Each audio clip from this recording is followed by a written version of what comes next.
지금 대선 이후에 너무 화가 나가지고. 아, 그래요? 예. 좀 잠도 제대로 못 자고 뭐 스트레스 받고 제가 할 수 있는 게 없다 보니까 네. 그게 너무 열받더라고요. 사실 2020년부터 너무 열받아서 저는 정치에 관심도 없고 뭐 시위 단 한 번도 나가본 적 없고 뭐 그런 사람인데 처음이자 마지막으로 나간 게 2020년 5월에 있었던 부정선거 그 블랙 시위라고 나갔었고 예, 그리고 나서 뒤집히지 않는구나 라는 걸 해가지고 낙담하고 있었는데 그래도 이제 우리 후랭이 대표님이 저를 이제 받아주셔가지고 그래가지고 여기서 이제 목소리를 낼 수 있게 됐는데 근데 여기서 뭐 목소리 내고 이런 거 떠드는 거 말고는 할 수 있는 게 없으니까 너무 이제 화가 나더라고요. 그래서 옛날 독립투사의 마음을 알 것 같은 제가 옛날에 일제시대의 독립투사들 보면은 저렇게까지 애국심이 있나라고 생각을 했었는데 지금 생각해보면은 저도 애국심이 아니고 그냥 열받아서 막 이렇게 떠들고 있는 거거든요. 그 사람들도 마찬가지였을 것 같아요. 그냥 열받아서. 그러니까 유관순 저번에도 제가 한번 말씀드렸던 적이 있는 것 같은데 유관순 누나가 진짜 애국심이 있었다기보다 그냥 열받아서 나온 게 아닐까 이제 그렇게 생각을 하거든요. 그래서 저도 지금 너무 열받고 있는 상태고 뭐 그렇습니다. 지금 숫자 보여드리는 거는 요번 대선에서는 좀 의미가 없더라고요. 좀 물리적으로 너무 갖다 놓고 그리고 부정선거 감시단이 또 감시를 하면서 잡아낸 그 부정적인 표들이 많다 보니까 좀 들쭉날쭉이긴 해요, 숫자가. 좀 이게 희석됐구나. 예, 희석됐어요. 그래서 어느 지역에서 몇 표, 저번 대선에서는 제가 정확하게 보여드렸잖아요. 여기서는 이재명한테 몇 표를 넣어서 이 이재명 표를 빼고 나니까 윤석열, 심상정, 이재명의 그 사전선거와 본투표의 비율이 같아지는 걸로 보여드렸잖아요. 고정값을 했을 때. 그렇죠. 근데 이번에는 그게 안 되더라고요. 몇 군데 보니까. 왜냐면 희석된 게 너무 많아서. 응용한 거 아니에요, 이제? 응용했을 수도 있죠, 사실. 네, 응용했을 수도 있습니다. 그리고 보면은 빳빳한 투표지가 전형적인 부정선거에 그 갖다 놓은 표잖아요. 왜냐면 그 사전선거 투표 용지는 롤로 말려 있으니까 그 롤로 말려 있는 데서 이렇게 끊어서 오는데 그게 빳빳할 수가 없어요. 이렇게 곡선으로 돼 있을 거란 말이에요. 그래서 빳빳한 투표지는 누가 봐도 집어넣은 표인데 그 집어넣은 표가 이재명만 찍혀 있는 게 아니고 이준석이 찍혀 있는 표도 많습니다. 왜 이준석을 넣었어요? 이거는 뭐 말하자면 너무 복잡하고 추측도 들어가 있긴 하지만 그냥 추측을 말씀드리자면은 일단 걔네 부정선거 하는 집단이 후랭이 TV를 봤다. 그래서 제 얘기를 듣고 사실 제 얘기를 들은 게 아니죠. 황교안 아저씨도 이제 그런 말씀을 하시고 했는데 그래서 이제 그런 보정값을 여러 후보한테 몇 표 더 넣으면은 보정값을 역추적하기가 거의 불가능해지거든요. 한 명한테만 표를 몰아주면은 그 한 명에 있는 보정값을 빼버리면은 나머지 표가 비율이 똑같이 찌는 결과를 추론할 수가 있는데 여러 후보한테 그 표를 나눠서 부정선거를 해버리면 그래서 이재명한테 100표 넣고 이준석한테 한 3표 넣어버리고 뭐 김문수 표는 안 넣어버리고 이러면은 이거 역추적해가지고 몇 표를 넣었다 이거 추측하기 너무 힘들거든요.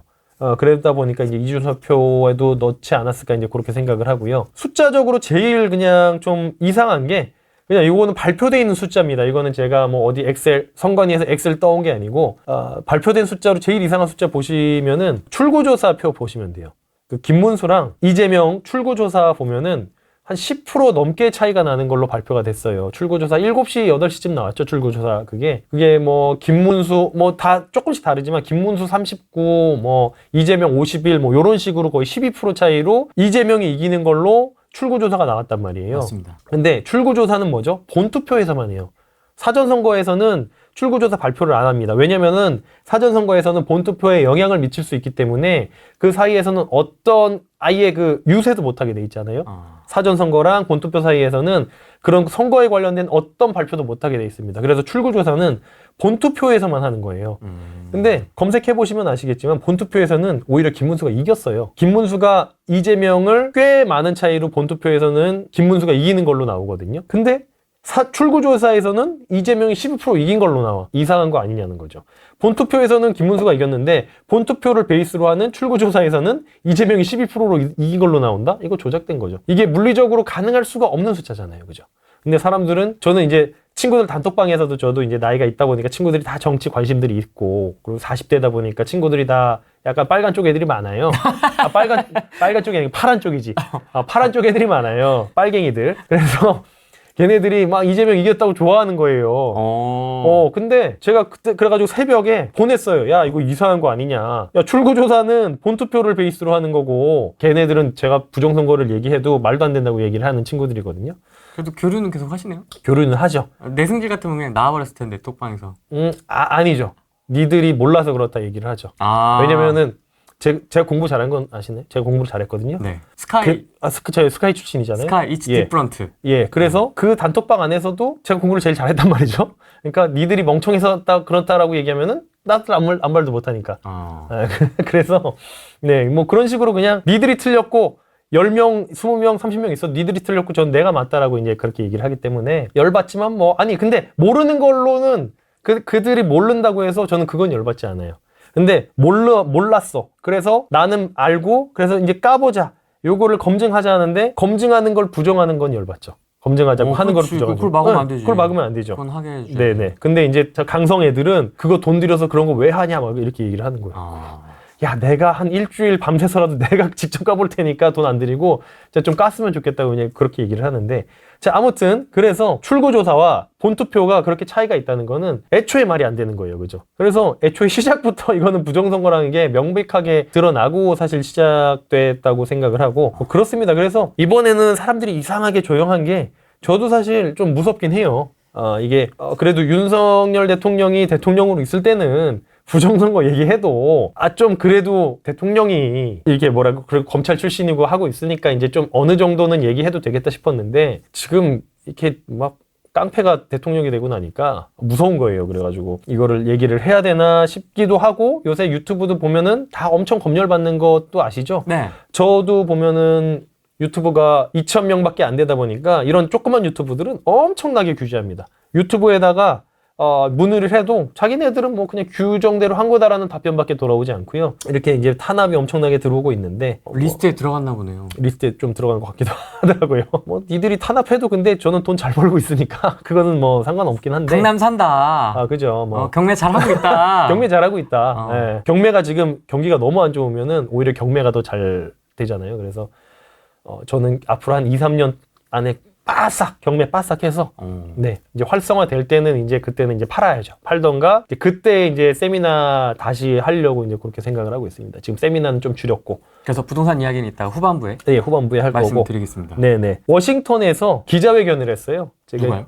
고든창, 모스탄, 민경욱, 뭐 존 밀스, 박주현 변호사 뭐 이런 분들.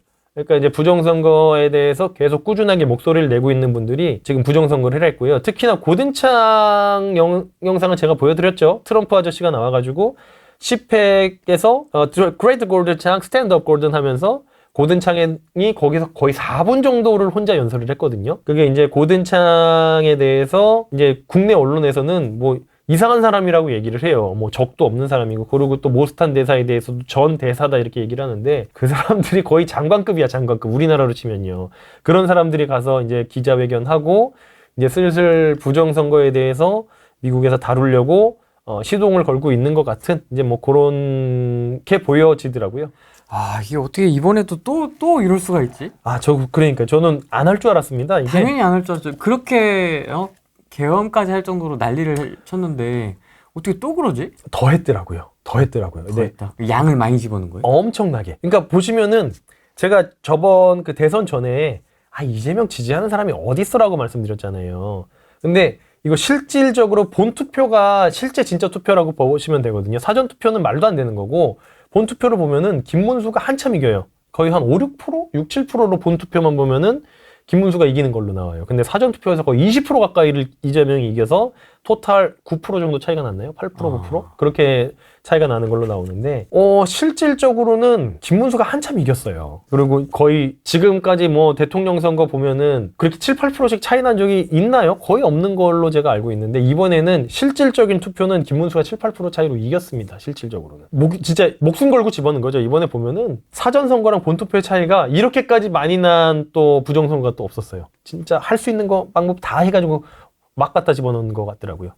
문재인도 부정선거로 당선된 겁니다. 제가 그때 여기 영상에서는 제가 후랭이 TV에서는 엑셀을 안 보여드렸지만 엑셀 돌려보면은 문재인도 부정선거로 해서 당선이 된 거고 근데 문재인 될 때는 홍준표랑 차이가 좀 많이 나서 사실 부정선거 안 했어도 아마 문재인이 됐을 건데 그래도 보면은 표가 사전선거랑 본투표의 표가 좀 많이 차이가 나요. 거기도 7, 8%씩 차이 나는 선거구가 많이 있어요.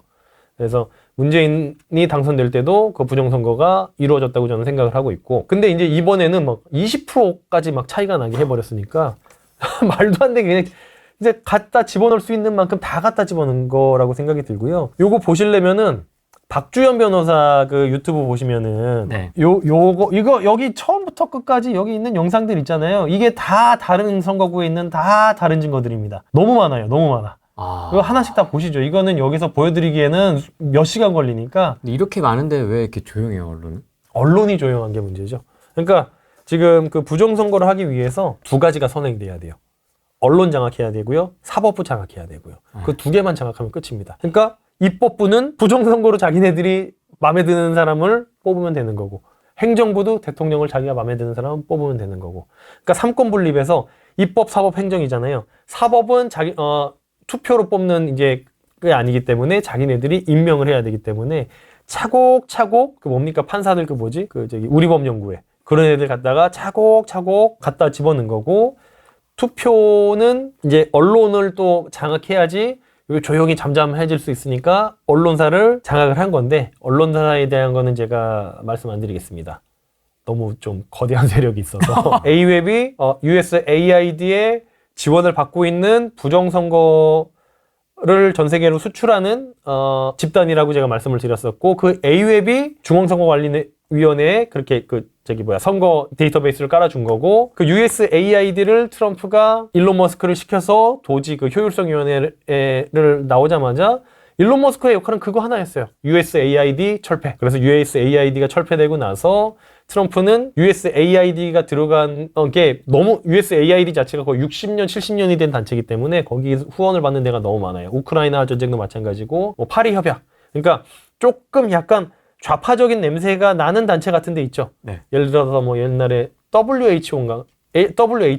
그 국제보건기구. 코로나. 사실 우한폐렴이라는 얘기가 나왔다가, 우한폐렴은 뭐 지역 감정을 뭐 인종차별적인 요소가 있다 해가지고 코비드19라고 이름을 바꿨잖아요. 네. 그 WHO도 USAID의 후원을 받고 있고, 사실 우한폐렴이라고 얘기하면 왜 안 됩니까? 메르스도 중동 뭐 독감 그거 약자잖아요. 미들 뭐 어쩌고 그것도 미드리스트 어쩌고 그거 약자기도 하고, 스페인 독감이라고 부르기도 하고, 아니 병명을 그 지역에서 따오는 경우가 많아요. 근데 왜 우한폐렴은 안 되냐는 거죠. 그게 뭐냐면은 USAID에서 중국 돈으로 움직이는 경우가 많은데, 그게 WHO에는 중국 돈이 들어가 있으니까 WHO에서도 우한폐렴이라는 말은 쓰지 말아라. 뭐 그런 식으로 되는 거거든요. 그래서 되게 좀 의아했어요, 그때 용어를 이상하죠? 막 갑자기 바꾸길래. 네, 아니 우한폐렴이라고 그냥 하면 되는데 코비드19라고 갑자기 19. 네, 이상하죠. 지금 그래서 이제 미국에서 좀 그렇게 USAID 철폐했고, 이제 A웹 중앙선관위 중국의 1대1로 와 큰 연관이 있는 A웹을 좀 시동을 좀 걸고 있지 않나, 이제 그렇게 생각을 하고요. 그래서 이제 6월 26일에 이제 우리나라 시간으로 6월 26일 자정에 국제선거감시단이 기자회견을 했잖아요. 그거 한번 좀 봐주셨으면 좋겠어요. 이거 영상 보시는 분들 2시간짜리 영상이거든요.